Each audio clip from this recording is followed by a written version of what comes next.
వే gold trusted gold buyers మీరు తాకట్టు పెట్టిన బంగారాన్ని విడిపించి ఈ రోజు ఉన్న మార్కెట్ ధరకు కొనబడను. ఇట్స్ యూ టీవీ న్యూస్ స్వాగతం. నా పేరు సాయిరాం. పశ్చిమ గోదావరి జిల్లా, తూర్పు గోదావరి జిల్లా అనుసంధానం చేస్తూ బంధాలని బంధుత్వాల్ని కలుపుతూ చేసే ఒక ప్రయాణం పంటు ప్రయాణం. ఎప్పుడో పూర్వం నుండి కూడా ఈ పంటు ప్రయాణం అయితే నడుస్తుంది. ముఖ్యంగా నరసాపురం రేవు నుండి అటు సకినేటిపల్లి రేవుకి ఎంతో మంది వ్యాపారస్తులు, వ్యవసాయదారులు, విద్యార్థులు, ఎంతో మంది ఉద్యోగులు ప్రతిరోజు కూడా వేలాది మంది ప్రయాణిస్తుంటారు. పూర్వం ఈ బ్రిడ్జీలు భారీ వంతెనలు నిర్మించక ముందు భారీ వాహనాలన్నీ కూడా అటు లారీ, బస్సులన్నీ కూడా పంటు లాంచీల మీద ప్రయాణం చేసేవి. ఒక్క చేతితో పంటి నడిపే వ్యక్తి ఆ భారీ వాహనాలను పంటి ద్వారా ముందుకి కొనసాగించేవారు. ముఖ్యంగా అంతర్వేది లక్ష్మీనరసింహస్వామి కళ్యాణం సమయంలో అటు నరసాపురం రేవు నుండి ఇటు సకినేటిపల్లి రేవుకి లక్షలాది మంది అయితే ప్రయాణిస్తూ ఉంటారు. ఆ సమయంలో ఇక్కడ బ్రిడ్జ్ లేని కారణంగా ఇదే ఒక ప్రయాణ దారి అని చెప్పుకోవచ్చు. అసలు ఎందుకు ఇక్కడ ఎప్పుడో కొన్ని సంవత్సరాల నుండి ఇక్కడ బ్రిడ్జ్ లేనప్పటికీ కూడా ఇక్కడ బ్రిడ్జ్ నిర్మాణం ఎందుకు చేపట్టడం లేదు? ప్రతిరోజు ఎంతమంది వరకు ఇక్కడ ప్రయాణిస్తూ ఉంటారు?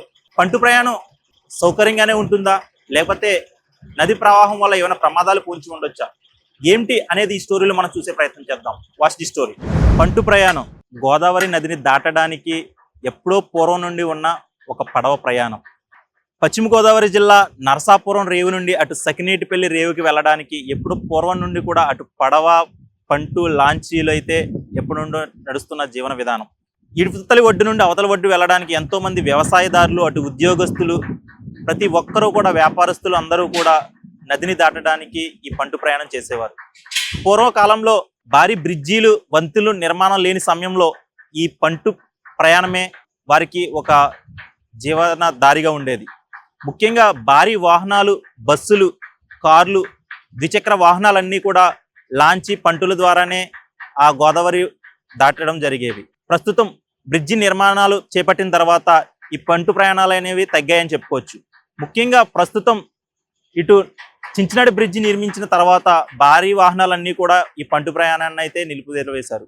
ముఖ్యంగా ప్రస్తుత ఈ కాలంలో ఉన్న ప్రస్తుత పరిస్థితుల్లో నరసాపురం రేవు నుండి అటు సకినేటిపల్లి రేవు దాటడానికి, అంటే ముఖ్యంగా అంతర్వేది వెళ్ళే వాళ్ళు కానీ, అటు సకినేటిపల్లి కింద ఉన్న గ్రామాలకు వెళ్ళే వాళ్ళందరూ కూడా ఈ పంటు ప్రయాణమే చేస్తున్నారు. చూసుకుంటే రోజు కూడా ప్రతిరోజు వేలాది మంది ప్రయాణికులు అయితే ఈ పంటు ప్రయాణం అయితే ప్రయాణిస్తూ ఉంటారు. ముఖ్యంగా ద్విచక్ర వాహనాలు, అటు ఆటోలు, అటు లైట్ మోటార్ వెహికల్స్ అన్నీ కూడా ఈ పంటు ప్రయాణం ద్వారా అయితే అవతల ఒడ్డుకి చేర్చబడుతున్నాయి. ముఖ్యంగా చూసుకుంటే కానీ ఏదేమైనా ఈ పంటు ప్రయాణం అనేది వాతావరణం బట్టి నడిచే ప్రయాణం కాబట్టి ఒక్కొక్కసారి తాత్కాలిక ఇబ్బందులు వచ్చినప్పటికీ కొన్ని ప్రకృతిలో మార్పుల వల్ల లేదా పంటులో కొన్ని సాంకేతిక లోపాల వల్ల కొన్ని పంటు ప్రయాణాలు కొంచెం ఇబ్బందికరంగానే ఉంటున్నాయని ప్రయాణికులు చెప్తున్నారు.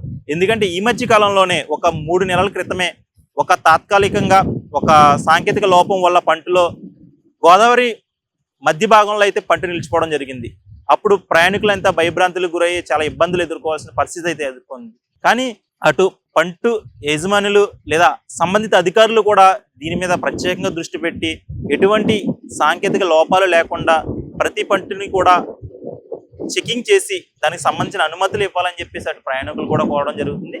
కానీ ఏదేమైనప్పటికీ చూసుకుంటే ఇటు నరసాపురం, అటు సకినేటిపల్లి రేవుకి ఎప్పటి నుండో ఎన్నో సంవత్సరాల నుండి కూడా ఇక్కడ ఒక బ్రిడ్జి నిర్మించాలని ప్రయాణికులు, అటు గ్రామస్తులు అందరూ కూడా కోరడం జరుగుతుంది. కానీ ఎన్ని ప్రభుత్వాలు మారినా, ఎంతమంది ఎమ్మెల్యేలు మారినా, ఎన్ని రాజకీయ పార్టీలు వచ్చినా ఇక్కడ శంకుస్థాపనలు జరుగుతున్నాయి కానీ ఇక్కడ బ్రిడ్జి నిర్మాణం అయితే చేపట్టలేకపోతున్నారు.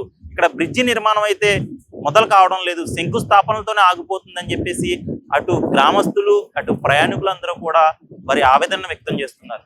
దీనివల్ల ఈ బ్రిడ్జి నిర్మాణం చేపట్టలేకపోతున్నారు ఎందుకని మేము ప్రశ్నించినా సరే మాకు సమాధానం రావట్లేదు.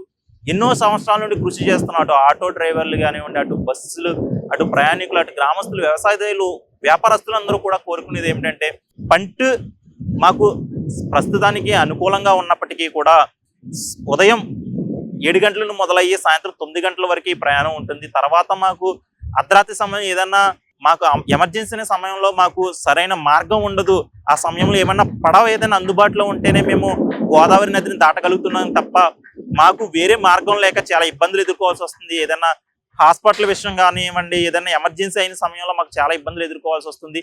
ఖచ్చితంగా మాకు పంట ప్రయాణం చాలా ఆహ్లాదకరంగా ఉంటుంది. ప్రయాణం చేసినప్పటికీ గోదావరిని దాటుతున్న సమయంలో మాకు చాలా ఆనందకరంగా ఉన్నా సరే, మాకు అత్యవసర సమయంలో మాకు చాలా ఇబ్బందులు ఎదుర్కొంటాం పంట ప్రయాణం వల్ల అని చెప్పేసి ప్రయాణికులు అటు గ్రామస్తులు కూడా తెలియజేస్తున్నారు.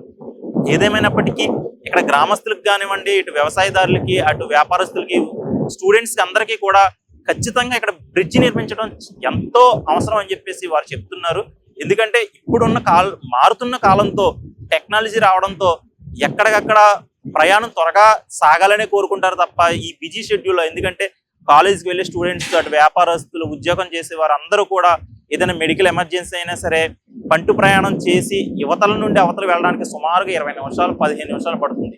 ఈ సమయంలో ఏదైనా ఎమర్జెన్సీ అయితే చాలా ఇబ్బందులు ఎదుర్కోవాల్సి వస్తుందని చెప్పేసి ప్రయాణికులందరూ చెప్తున్నారు.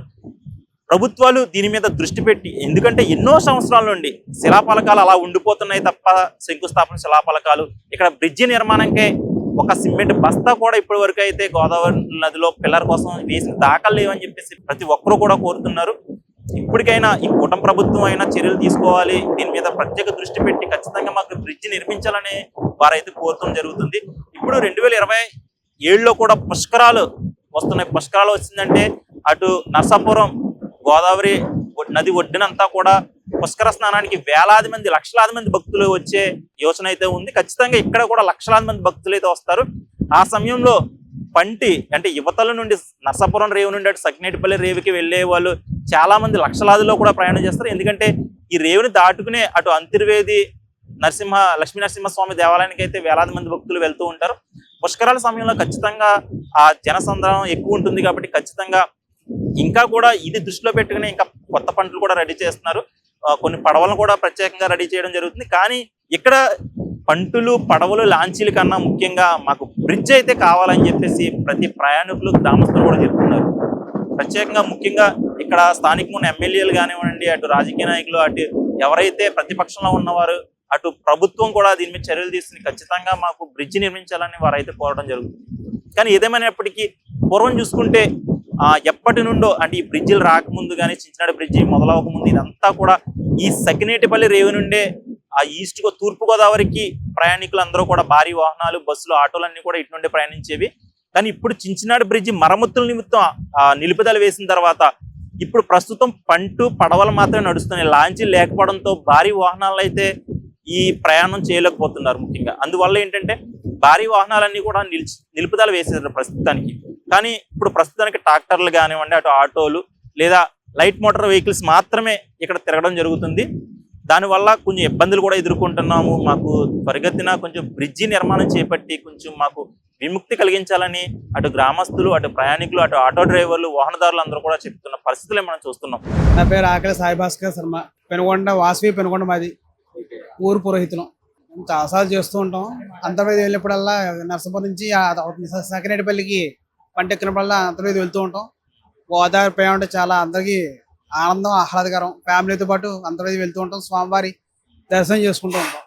చాలా బాగుంటుంది పంట. అది నాకు ఊహ తెలిసి నుంచి వెళ్తున్నాను, అంత ముందు ఎంత తెలియదు. ఇప్పటి నుంచో పూర్వకాలం నుంచి ఇదే వెళ్తూ ఉంటారు కదా. ఇంకా పంట అనేది ఇంకా పూర్వకాలం ప్రయాణం అంటే పంట మీదే ప్రయాణం చేసేవారు కదా. ఎప్పుడైతే వాహనాలు అవన్నీ వచ్చాయి కానీ ఆ ముందు వరకు కూడా పంట మీదే ప్రయాణం చేసుకుంటూ వెళ్ళేవారు అందరూ. వ్యవసాయం చేసేవాళ్ళు కానీ, ఉద్యోగస్తులు కానీ ఎవరైనా సరే బస్సులు లేనప్పుడు, వాహనాలు లేనప్పుడు పంట మీద ప్రయాణం చేసుకుంటూ వెళ్ళేవారు.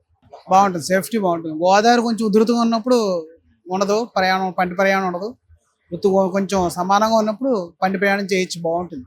సాయంత్రం మాటలు చేస్తే ఇంకా సరదాగా చల్లగా ఉంటుంది. జాకెట్ ఇస్తారు, జాకెట్ తొడుక్కోవడం, వెళ్ళడం, జాగ్రత్తగా దిగడం సరిపోదు. గోదావరి కొంచెం ఉధృతంగా ఉంటే వెళ్ళనివారు. సమానం లోతు చూసుకుని బట్టి వాళ్ళకి లోతును ఉంటుంది, దాన్ని బట్టి ప్రయాణం చేయిస్తారు. లేదంటే ప్రయాణం ఉండదు, పంట ప్రయాణం పెట్టరు. ఇప్పటికైనా బ్రిడ్జి నిర్మాణం చేపట్టి ప్రజలందరికీ కూడా విముక్తి కలిగించాలని మా టీవీ న్యూస్ నుండి అయితే మేము కోరుకోవడం జరుగుతుంది. ఇది ఇక్కడ తాజా పరిస్థితి. వీడియో జర్నలిస్ట్ ఆదితో సాయిరామ్, హిట్స్ టీవీ, నర్సాపురం.